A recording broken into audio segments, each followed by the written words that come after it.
Guys, कैसे हैं आप सब लोग। लॉन हंटर की एपिसोड 9 के साथ हाजिर हूँ। अगर अभी तक आप में से किसी ने मेरे चैनल को सब्सक्राइब नहीं किया हुआ तो जल्दी से मेरे चैनल को सब्सक्राइब कर दे, वीडियो को लाइक और शेयर कर दे, शुक्रिया। तो एपिसोड 9 की शुरुआत में हंटर एसोसिएशन की जनरल लॉबी का सीन दिखाया जाता है, जहाँ पर सारे हंटर्स आकर अपने लिए मिशन ढूंढते हैं। हमारा रैन भी वहीं पर जाता है। रैन वहाँ पर जाने के बाद कहता है, मैं एक बहुत ही बुरा हीलर हूँ, मुझे काफी अरसा हो गया है एक हंटर बने हुए, लेकिन मेरे जैसे जितने भी दूसरे हीलर्स और हंटर्स हैं उन सभी ने अपनी अपनी इनेट एबिलिटी को अवेकन कर लिया है, लेकिन मैं अभी तक अपनी इनेट एबिलिटी को इन्वेकन नहीं कर पाया। रैन कहता है, अगर हम लोग अपनी इनेट एबिलिटी को खुद से अवेक नहीं कर पाते तो उसके लिए हमें अवेकनिंग स्टोन्स को एब्जॉर्ब करना पड़ता है, और वो सारे के सारे अवेकनिंग स्टोन्स हमें ट्रोल हंटर साइट से मिलते हैं। लेकिन असल बात तो ये है कि ट्रोल हंटर साइट पे ये बहुत ज्यादा महंगे बिकते हैं और मेरे पास तो कुछ भी नहीं है। रैन कहता है, अब जबकि मैंने बता दिया है कि मेरे पास कुछ भी नहीं है, तो इसका मतलब मुझे ट्रोल माइन में जाकर खुद से इन अवेकनिंग स्टोन्स को इकट्ठा करना पड़ेगा। वहाँ पर जाकर मॉन्स्टर्स का सामना करूंगा और वहाँ से मुझे अवेकनिंग स्टोन्स मिलेंगे। लेकिन मसला ये है कि कोई भी मेरे साथ टीम अप नहीं होना चाहता। वहाँ पर मैं टीम के बिना कैसे जाऊंगा, क्योंकि अगर मैं मॉन्स्टर्स को मारूंगा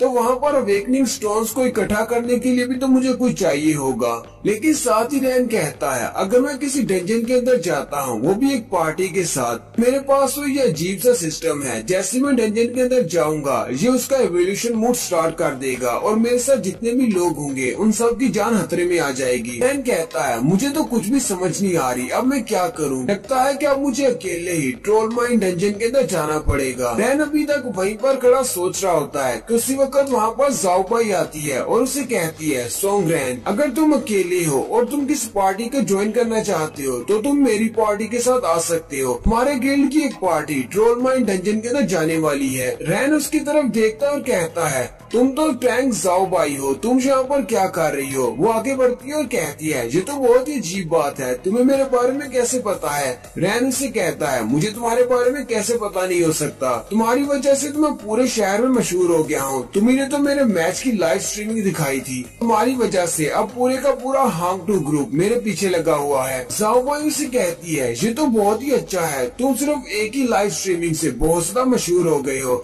मैं इतने अरसे से लाइव स्ट्रीमिंग कर रही हूँ कि लोग अभी तक मुझे इतना ज्यादा नहीं जानते जितना तुम्हें जानते हैं। वहाँ पर एसोसिएशन की लॉबी में जितने भी हंटर्स होते हैं वो सारे रैन की तरफ देखकर उसे पहचान लेते हैं और कहते हैं, ये तो वही ब्रॉन्ज रैंक का हीलर है जिसने लूमी को हराया था, जो कि एक सेशन टाइप थी। अब जबकि टैंक ज़ाओबाई भी इसके साथ खड़ी है तो इसका मतलब ये वाकई में वही लड़का है। हंटर लड़कियां भागती हुई सोंग रैन के पास आ जाती है और उसे कहती है, प्लीज मेरे साथ एक सेल्फी ले लो। एक लड़की उसे कहती है, तुम्हारा ये नया हेयर स्टाइल तो बहुत ज्यादा प्यारा है। साथ ही वो उससे कहती है, क्या ज़ाओबाई तुम्हारी लवर है, क्या तुम दोनों गर्लफ्रेंड एंड बॉयफ्रेंड हो। ज़ाओबाई भी काफी ज्यादा हैरान होती है और रैन से कहती है, तुमने ठीक ही कहा था, तुम कुछ ज्यादा ही फेमस हो गए हो। रैन आगे बढ़ता है और उसका हाथ पकड़ते हुए कहता है, चलो मेरे साथ आओ, और वो उसे खींचकर सीधा टॉयलेट में ले जाता है। रैन उसे टॉयलेट के अंदर ले जाकर दीवार के साथ लगा लेता है। वो काफी ज्यादा हैरान हो जाती है और कहती है, ये तुम क्या करने वाले हो। रैन उसे कहता है, मेरी बात ध्यान से सुनो, मैं यहाँ पर अपनी प्रोफाइल को लो रखने की कोशिश कर रहा हूँ, लेकिन तुमने जो कुछ भी किया है उस दिन तुमने लाइव स्ट्रीमिंग करके मेरी जान को खतरे में डाल दिया है, इसलिए दोबारा ऐसा कुछ कभी मत करना। हालांकि मैंने लूमी की इतनी ज्यादा इंसल्ट की, तुम्हारी लाइव स्ट्रीमिंग की वजह से हांग-टू ग्रुप की ये सारी की सारी बेइज्जती सभी तक पहुंच चुकी है, इसलिए हांग-टू ग्रुप वाले मुझे नहीं छोड़ेंगे। ज़ाओबाई उसे कहती है, हाँ मैं तुम्हारी बात को समझ सकती हूँ, तुम क्या कह रहे हो, लेकिन शर्माते हुए उसे कहती है, क्या तुम थोड़ा सा पीछे हटकर बात नहीं कर सकते, तुम बहुत ज्यादा करीब हो। रैन उसे कहता है, अच्छा ठीक है।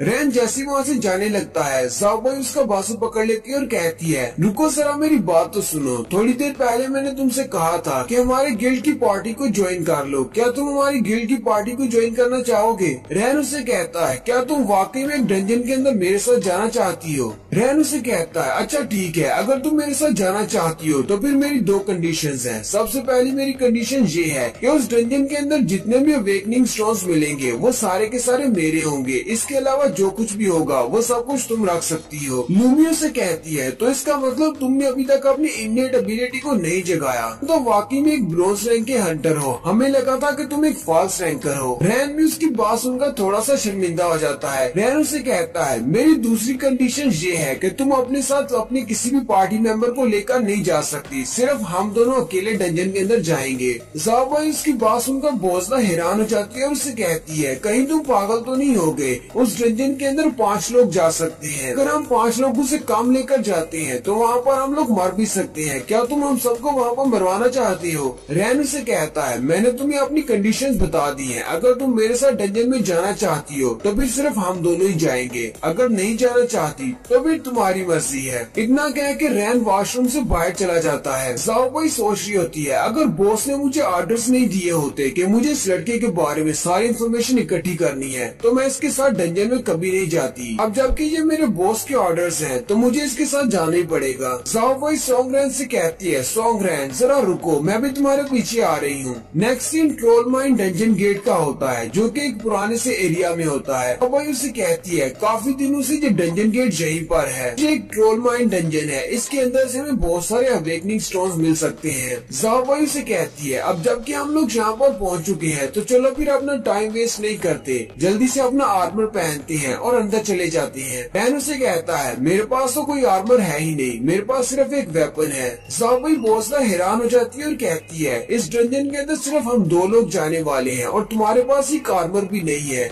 कहीं तुम यहाँ पर खुदकुशी करने के लिए तो नहीं आए? साथ में मुझे भी मरवा दोगे? रैन उसे कहता है, पहली बात तो ये है कि मेरे पास इतने पैसे नहीं है कि मैं अपने लिए आर्मर खरीद सकूं, और दूसरी बात ये है कि ये मेरा ही स्टाइल है फाइट करने का। अगर तुम्हें मेरे साथ नहीं जाना तो फिर वापस जा सकती हो, तुम्हें किसी ने फोर्स नहीं किया कि मेरे साथ अंदर आओ। ज़ाओबाई उसे कहती है, ये तो सिर्फ अवेकनिंग स्टोन्स हैं। अवेकनिंग स्टोन्स तो तुम्हें कहीं से भी मिल सकते हैं, तुम साइड से भी खरीद सकते हो, लेकिन अगर तुम यहाँ पर डंजन के अंदर मर जाती हो तो फिर तुम्हें अवेकनिंग स्टोन्स नहीं मिलेंगे। रैन उसके कंधे पे हाथ रखता है और कहता है, शांत हो जाओ, ये सारा मेरा मसला है कि मैं डंजन के अंदर जिंदा रहता हूँ या मरता हूँ, तुम्हें बस अपना ख्याल रखना है, अपने आप को प्रोटेक्ट करना। और साथ ही वो डंजन गेट की तरफ आगे बढ़ जाता है और जाते हुए उसे कहता है, अगर डंजन के अंदर जाने के बाद तुम्हें बहुत ज्यादा डर लगता है तो तुम वापस आ सकती हो, मैं तो बॉस को मारने के बाद ही वापस आऊंगा। ज़ाओबाई काफी ज्यादा परेशान होती है और कहती है, अब मैं जाकर गिल्ड लीडर को क्या बताऊंगी?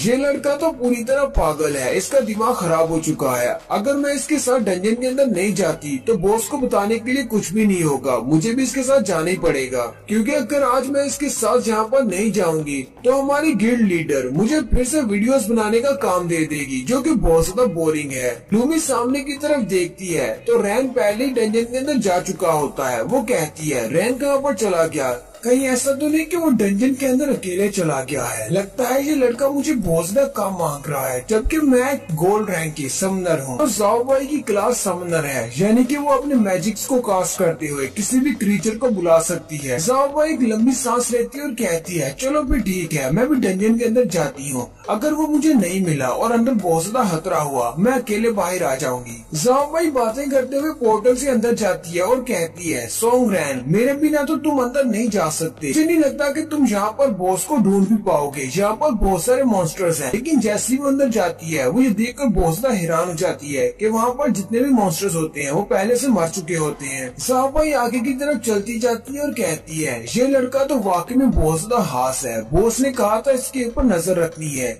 बॉस ने बिल्कुल ठीक कहा था, इस लड़के ने तो यहाँ पर जितने भी मॉन्स्टर्स हैं उनको पहले ही मार दिया है, और वो भी सिर्फ अकेले।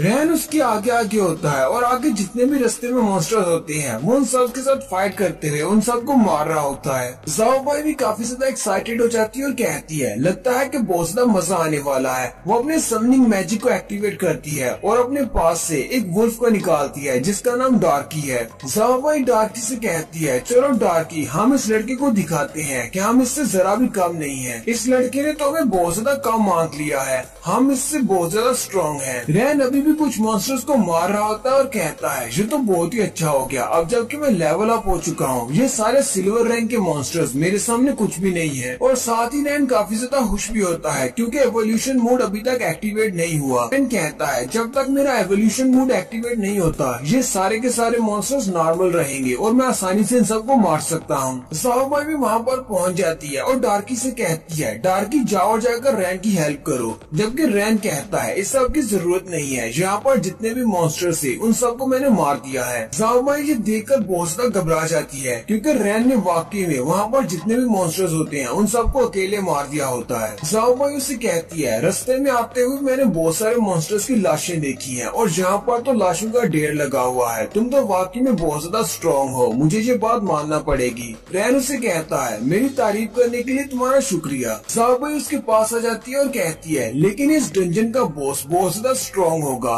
क्योंकि ये एक टीम डंजन है, इसलिए इसके बॉस को तुम अकेले नहीं हरा पाओगे।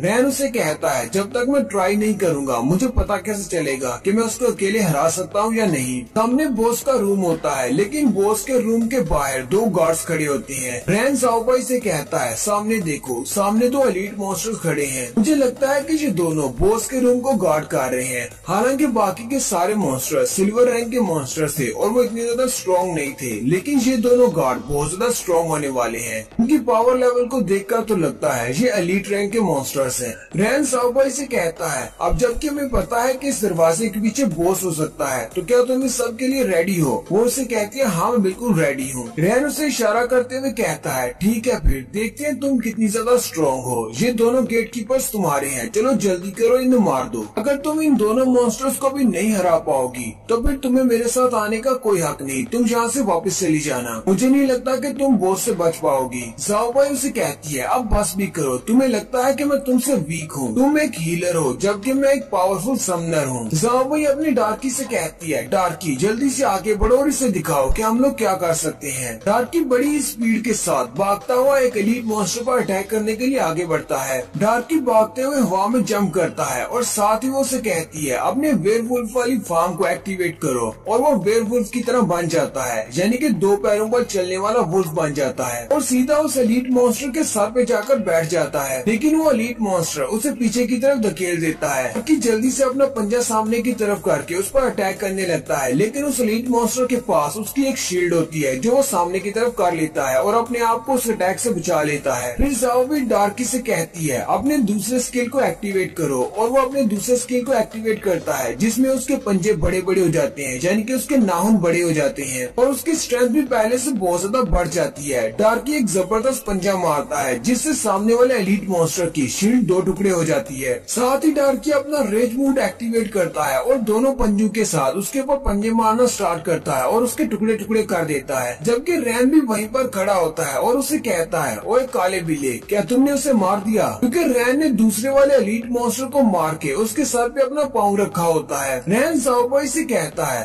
तुम लोग तो बहुत ज्यादा स्लो हो, मेरे पास इतना ज्यादा टाइम नहीं है, इसलिए मुझे खुद आगे बढ़ के दूसरे एलीट मॉन्स्टर को खुद ही मारना पड़ा। साथ ही रैन उसकी बेइज्जती करते हुए कहता है, तुम्हें क्या लगता है कि तुम यहाँ पर किसी पार्क में घूमने के लिए आई हो? तुम्हारी एबिलिटीज बहुत ज्यादा स्लो है, अपनी स्पीड को बढ़ाओ, नहीं तो तुम बॉस के रूम में जाने से पहले ही मारी जाओगी। और यहीं पर हमारी एपिसोड 9 का एंड होता है। एक्सप्लेनेशन अच्छी लगी हो तो कमेंट करके जरूर बताइएगा। चैनल को सब्सक्राइब कर दो, वीडियो को लाइक और शेयर कर दे।